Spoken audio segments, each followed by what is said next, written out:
Look at all of these. Look at all these fines that are going out. Look at all the problems that we're facing. It's getting worse.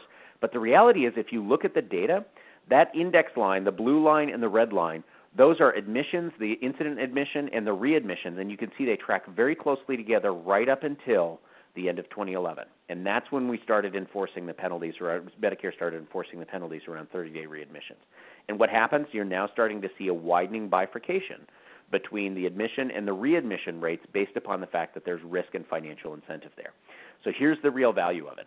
If we go back and look at our data, most of us are participating in a program similar like this, and I bet we could go back and find that. We've been responding to these. We've put programs in place. We've reduced the number of readmissions from heart failure, from AMI, and from pneumonia. We now have total knee and total hip in there as well as COPD. If we're looking at our trends in that, I am almost certain most of us can look in and see that we've taken an incremental reduction, a noticeable reduction in readmissions around, as an example, heart failure.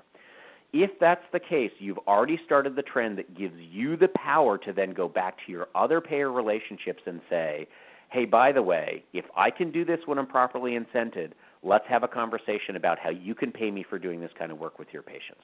Right? This is how we take the power back from being victimized by the changes to actually driving those changes.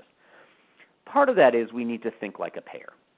Right? Payers don't think in terms of, they think in terms of risk groups naturally, and they think of it in terms of a utilization basis, individual groups, they do their underwriting, but they think in terms of buckets.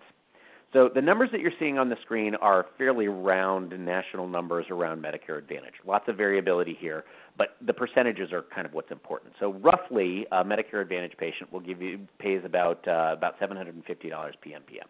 That's per member per month or per patient per month. That's the risk dollar.